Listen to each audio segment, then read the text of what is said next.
저는 모두를 위한 극장 공정영화 협동조합의 기획 콘텐츠 팀에서 일하고 있는 이한솔입니다. 늘 이 소개를 하면 이름이 너무 길어가지고 다들 뭐 기억을 잘 못하시거나 좀 웃는 분들이 많으신데, 사실 오늘 이 PT 준비를 하는데 이 강의 주제가 예술 동네와 콜라보하다라서 저희가 PT 할 때 보통 이제 버전이 한 2가지 정도가 있어요. 협동조합 쪽이랑 전반적인 목표에 초점을 맞춘 게 있고, 그리고 저희가 지역 사업을 이제 앞으로 해나가려고 하는 거기 때문에 그 계획에 대한 게 있는데, 후자로 준비를 했는데 전자 쪽으로 했어도 괜찮을 것 같다는 생각이 들면서 혹시 없는 부분은 하면서 좀 보충 설명을 좀 드리도록 하겠습니다.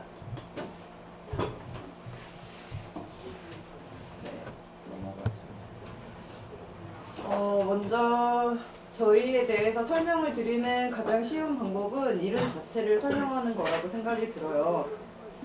혹자는 이제 여기 좋은 말은 다 갖다 붙인 것 같다. 뭐 모두를 위한 뭐 공정의 영화의 뭐 극장도 재밌으니까. 근데 저희가 얘기하는 이 모두를 위한 극장에서의 모두는 정말 뭐 남녀노소를 가릴 것 없이 모두, 그리고 지역의 격차를 좁히자는 의미에서의 모두, 그리고 사실 영화 산업이 다른 문화예술 산업의 분야에 비해서 좀 경제 그 산업 구조의 의존도가 높잖아요. 그래서 그러한 부분들을 좀 탈피해보고자 해서 또 모두를 위한 극장이기도 하고요. 그래서 저희가 얘기하는 공정영화, 도대체 공정영화는 뭐냐 그러면 그걸 계속 물어보시는데, 크게 이제 3가지 정도에서 생각을 하고 있습니다. 먼저 이제 영화를 생산하는 분들, 우리가 보통 뭐 최저임금 얘기를 많이 하는데 영화 노동자들 중에서 한 정확한 수치는 제가 기억이 나질 않는데, 어쨌든 최저임금의 수준에 미치지도 못하는 분들, 그리고 최저 생계비 수준에 미치지 못하는 임금을 받고 일하시는 분들이 굉장히 많아요. 지금 노동조합이 몇 년 전부터 출범을 했음에도 불구하고 그런 상황들이 개선이 되지를 않았고, 그렇게 되는 가장 큰 이유는 이제 영화 산업 구조 자체에서 보통 영화 요즘 뭐 이제 계산하기 쉽게 한 10,000원 내고 본다고 생각을 하면 뭐 3D 이런 건 훨씬 비싸잖아요. 그러면 그 중에 한 절반 정도는 상영관 쪽으로 들어가게 되고요. 그 부율 때문에 요즘 또 다툼이 많은데 한 40% 50% 정도 상영관으로 가고, 이제 나머지 부분은 배급사 쪽으로 가게 되고요. 근데 또 그 안에서도 제작사 쪽으로 이제 들어가는 돈들이 있는데, 제작사에 또 투자사라는 개념이 따로 있어요. 그러니까 영화를 만들려면 돈을 많이 내야 되잖아요. 그러니까 자본이 많은 사람들이 참여를 하잖아요. 근데 우리나라 보통 CJ만 생각해도 CGV 상영관 있죠? 그리고 엔터테인먼트에서 투자 제작 배급하고 있잖아요.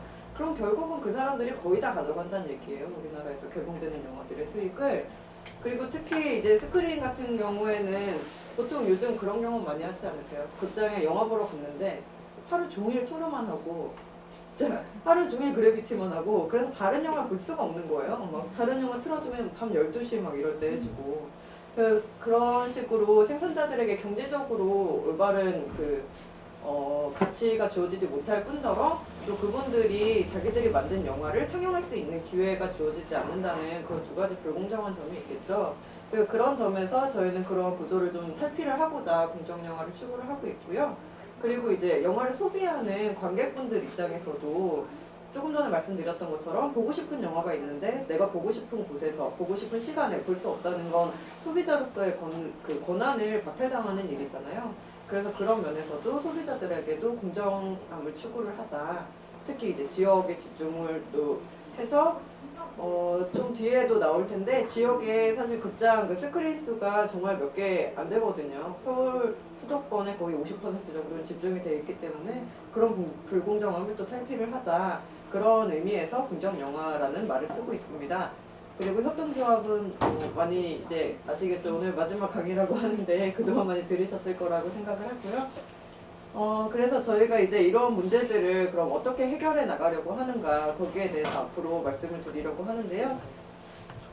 우선 좀 간단하게 정리를 한 2페이지 정도로 해서 보여드리면, 지금까지 말씀드린 그런 뭐 상영관, 일반적인 상영관, CGV나 뭐 메가박스나 이런 곳에서 영화를 상영을 하고, 또 굉장히 큰 규모 들여서 만드는 영화들 있잖아요. 새로운 기술들을 만들어 써가지고 쓰는 그런 영화들만 틀려고 하면 사실 이런 문제들을 해결할 수가 없어서, 저희는 더 많은 사람들이 더 다양한 영화를 볼 수 있도록 취향의 개발에서부터 그게 배급되고 상영되는 과정에까지 관여를 하려고 해요.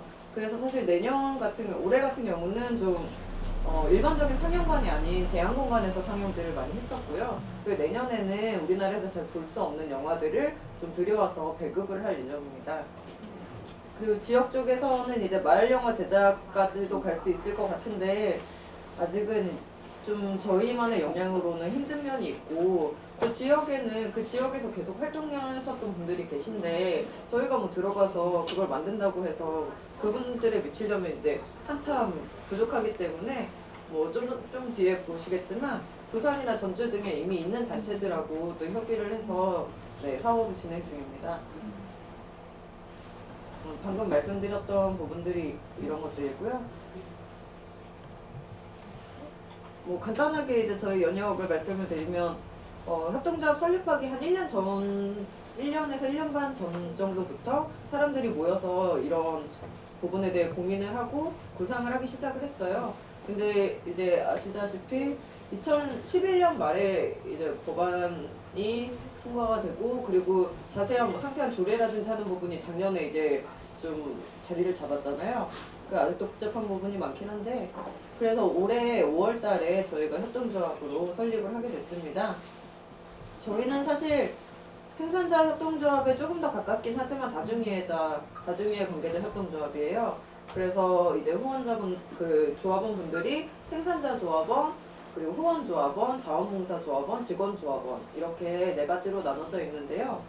네, 아까 말씀드렸던 것처럼 협동조합에 대한 부분을 따로 PT를 안 넣어가지고 말씀을 드리는 건데 근데 지금은 생산자 조합원, 후원 조합원이랑 자원봉사 조합원만 계세요. 직원 조합원은 입사하고 6개월이 지나야 되는데 제가 이 협동조합 설립하고 나서 바로 들어간지라 6월 달부터 일을 해서 이제 조금 되면 결정의 시점이 다가옵니다. 조합원이 될 것인가 말 것인가. 네, 조합비를 이제 계속 좀 약간 나중에 마련하려면 힘들 것 같아서 조금씩으로 먹어놓고 있는데 어떻게 될지 모르겠어요. 그리고 이제 5월에 저희가 행사를 공정무역 영화제랑 아마 공정무역중은 가보신 분들 계실지 모르겠는데 서울시청에서 했었거든요. 거기에 사진전도 했었는데 그것도 저희가 그때 준비했던 거고요. 그리고 2012년 10월부터 올해 이제 8월까지 랩톱 영화제라는 걸 개최를 했어요. 저희가 좀 전에 그 대한상영을 많이 기획을 해서 했다고 말씀을 드렸잖아요. 좀 이런 데다 이렇게 랩톱 하나 놓고 감독님들하고 모여서 영화 보고 그런 거거든요. 좀 뒤에 이미지 나올 거고요. 그리고 서울시립대학교에서 도시영화제 기획 워크숍 강연을 운영을 했었고요. 그리고 8월부터 지금까지 시청 근처에 스페이스 노아라는 대안공간이 있는데 정기 상영을 계속 하고 있습니다. 네, 뭐 기타 이런 내용들을 하고 있고요. 이 부분 앞서서 제가 좀 말씀을 드려서 간단하게 넘어갈게요. 저희 협동조합이 시작한 문제의식에 대한 거고요. 아까 말씀드렸던 그 대자본의 영화시장 가급점의 문제. 이게 사실 영화를 만들고 보는데 돈이 그렇게 많이 들지 않는 거면 괜찮은데 생각하는 것보다 돈이 훨씬 많이 들어요. 뭐 몇천만 원 들였다고 하면 진짜 저예산으로 찍었구나 그렇게 얘기를 하고 뭐 몇백을 들였다 요즘 아이폰으로 찍었다 그런 경우는 이제 간혹 나타나는 한두 개 사례고요. 물론 많이 찍기는 하지만 그게 실제 상영될 만한 포맷으로 이제 만들어지려면 그 촬영하는 것만이 문제가 아니라 뭐 주변 기기라든지 편집이라든지 이런 데에 돈이 굉장히 많이 들어가거든요. 그래서 그런 면에서 좀 자본이랑 밀접한 관계를 맺고 있기 때문에 영화 시장에 문제가 많이 있고요. 지역에는 극장이 없다. 이 전체 극장의 50% 정도가 수도권에 집중이 되어 있고요. 그 시, 군, 구 단위로 따졌을 때 전국에 하나도 없는 게 이제 스크린 수가 하나도 없는 게 19곳. 109곳 정도거든요. 근데 생각보다 굉장히 많은 거죠. 특히 이제 전라도 쪽에 또 상영관이 많지가 않더라고요. 그 상영관이 있다고 해도 옛날에는 동네마다 다 전광극장이 있었는데 요즘은 그런 것도 다 멀티플렉스로 바뀌잖아요. 뭐 전에 뭐 제천, 뭐 충주, 청주 이런 데 가봐도 다 뭐 원래 있던 이름들 떼버리고 다른 곳에 있는 체인들이 막 들어와가지고 운영을 하고 있더라고요. 근데 그렇게 되면 아무래도 영화 선택의 폭이 더 좁아질 수밖에 없고요. 그리고 요즘 TV에서 영화 잘 안 보시죠? 저도 어렸을 때 뭐 주말의 명화, 토요일 영화 이런 거 봤는데 요즘은 할 때 거의 12시, 1시쯤 막 방영하고 네. 그 명절 때도 막 영화 많이 했었는데 요즘 잘 안 하잖아요. 그러니까 점점 더 극장 가서 볼 환경이 안 되는 사람들은 영화 보기가 더 힘든 거죠, 평소보다. 네, 영화 생산자들의 경제적 환경은 많이들 아실 겁니다. 그래서 우리는 어떻게 하려고 하는가? 우리의 목표는 이렇습니다. 저희가 그 지역 이제 문제를 해결하는 데에 좀 집중해서 말씀을 드리면, 사실 이제 헬로물레 쪽에서도 오셨지만 저희가 사무실이 물레동에 있는 거 아시죠? 네. 헬로물레 같은 경우는 물레동의 그 지역에 집중을 해가지고 활동을 하시잖아요. 좀 전에 시간이 남아서 돌아보니까 이 근처도 벽화마을도 만들고 그런 것 같던데, 그 정도로 이제 그 우리 마을, 우리 동네에 집중하는 저희가 지역 기반은 아니고요. 저희는 좀 전국적으로 연합망을 형성을 하려고 하고 있어요. 그래서 다음에 나오는구나. 그 아까 말씀드렸던 부산에 뭐 갈매기 극장이라는 데가 있고, 전주에는 그 청년모을 있잖아요. 사단법인 이음. 그쪽이랑 이제 얘기를 해서 저희가 작은 상영회들을 준비를 하고 좀 대동망을 형성해 나가려고 하고 있거든요. 그런 식으로 지역 커뮤니티를 조성을 하고, 이제 갈매기 극장 같은 경우는 지금 사회적 기업 지원을 받고 있는데 협동조합으로 좀 출범을 할 수 있도록 저희가 뭐 이제 저희가 먼저 해봤으니까 경험을 좀 공유를 하거나 하는 활동들을 하고 있고요. 그래서 원래 저희 이사님이 오늘 여기 오셨어야 되는데 부산에 가시느라 제가 대신 왔답니다. 그러면서 이제 소비자 중심의 다주체 영화 투자는 뭐냐면, 요즘 뭐 고펀딩, 뭐 텀블벅 이런 데서 영화 후반 작업이나 개봉을 위해서 많이 모금들을 하잖아요. 예, 그런 부분에 대한 얘기거든요. 나중에 이제 조금 더 사업이 탄탄해지면 그때 제작도 들어갈 수 있을 거라고 생각을 해요. 그 신진승 감독님이라고 마을 영화 하시는 분이 있는데, 그분 같은 경우는 그냥 진짜 마을 속에 딱 들어가가지고 뭐 1년이고 막 이렇게 계시면서 영화를 찍거든요. 생활 자체를 그냥. 그 주민들의 일상이 되어가지고. 그런 식으로 제작하는 지역 영화들 같은 경우는 좀 쉽게 만들 수 있을, 그러니까 방법이 아니라 자본의 차원에서 조금 더 쉽게 접근할 수 있을 거라는 그런 생각이 들고요. 그래서 이렇게 영화들이 나오면, 이제 우리가 만들고 보고 싶은 영화가 나오면 그걸 전국적으로 배급을 할 수가 있고, 그리고 상영 공간을 마련을 하고, 이렇게 되면 자연적으로 선순환이 이루어질 수가 있겠죠. 거기에서 나오는 돈이나 그런 것들이 이미 확보되어 있기 때문에 또 다시 영화를 찍을 수 있으니까요.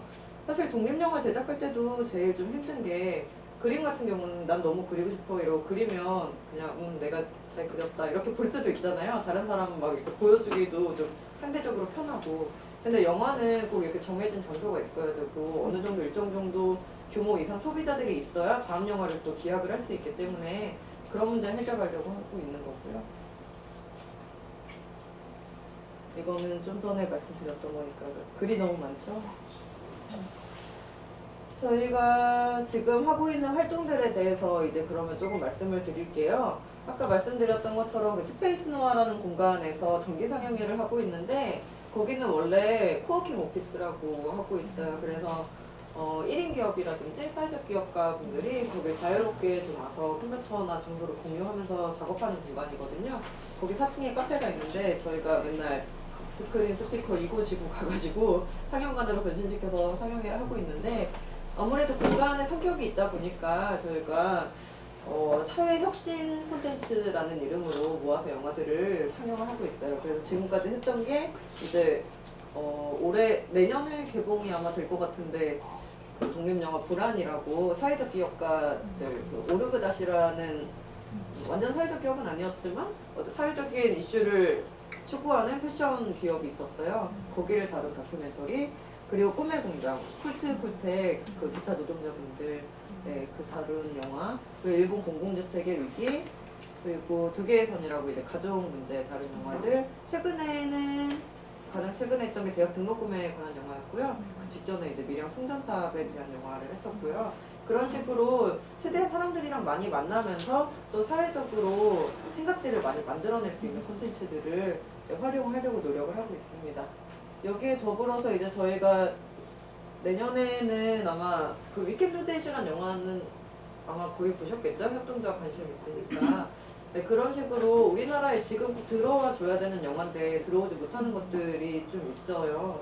그래서 저희가 아쇼카 재단 펠로우들을 다룬 영화, 포키울스라는 영화가 있는데, 그거나 뭐 사회적 기업가들 다룬 리크루츠라는 영화나 그런 영화들을 들여와서 좀 배급을 좀 해보려고 하고 있거든요. 최근에 상영회도 한번 했었고요.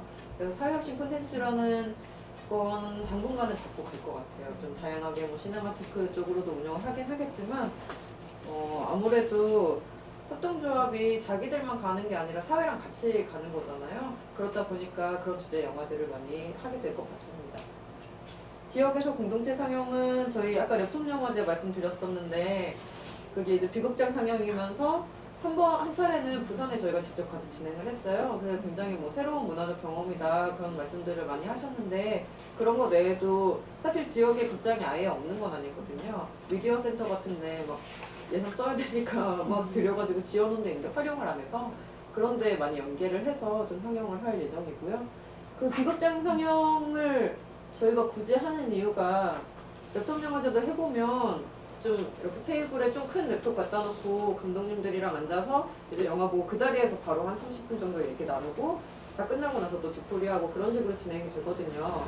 그래서 새로운 경험이긴 한데 그게 영화를 보는데 얼만큼 기여를 할 수 있는지에 대해서는 저희도 좀 의문을 가지고 있어요. 그럼에도 불구하고 진행을 했던 이유가 상영관이라는 게 아까 그 10,000원 중에 5,000원은 상영관으로 간다고 했잖아요. 그럼 그런 구조를 터프하기 위해서는 기존의 상영관이란 개념을 좀 버려야 될 것 같더라고요. 그래서 이게 어느 정도까지 가능한 건가 시험을 좀 해보려고 저희가 가장 극단적인 형태로 비극장 상영을 진행했던 게 랩톱 영화제거든요. 앞으로도 이런 실험들을 좀 계속 해나갈 예정입니다. 이게 저희 랩톱 영화제 했던 포스터들이고요. 마지막 가장 최근에 했던 랩톱 영화제는 서울의 선유도에서 했었어요. 야외 상영을. 네, 그때 지나가던 분들도 많이 오시고 그랬는데 제가 앞부분에서 말을 너무 많이 해서 그림만 보셔도 됩니다. 이게 초록색이 전체 극장수, 빨간색이 극장이 없는 기초단체의 수, 그리고 파란색은 전체 기초단체의 수거든요. 그럼 파란색이랑 빨간색을 대비해서 보면 극장이 부재하는 곳이 제일 많은 데가 지금 전남 쪽인가요?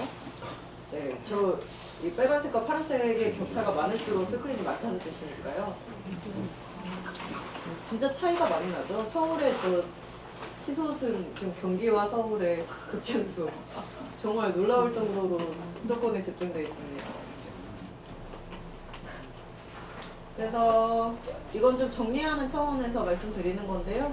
저희 대한영화 공간을 만들고 지역영화 커뮤니티를 발굴을 하고 이걸 모아서 이제 축제도 좀 해보려고 해요. 오늘 사실 전주의 이음에서는 청년몰에서는 김장영화제라는 걸 기획을 하셨더라고요. 원래 같이 하려고 했는데 저희가 일정이 급해서 같이 못했는데 앞으로 그런 식으로 좀 공정영화도 알리고 또 지역분들과 함께 할 수 있는 그런 축제들을 많이 하려고 합니다. 그렇게 해서 이런 것들을 종합하여 전국적으로 대한유통망을 구축을 하려고 하고요.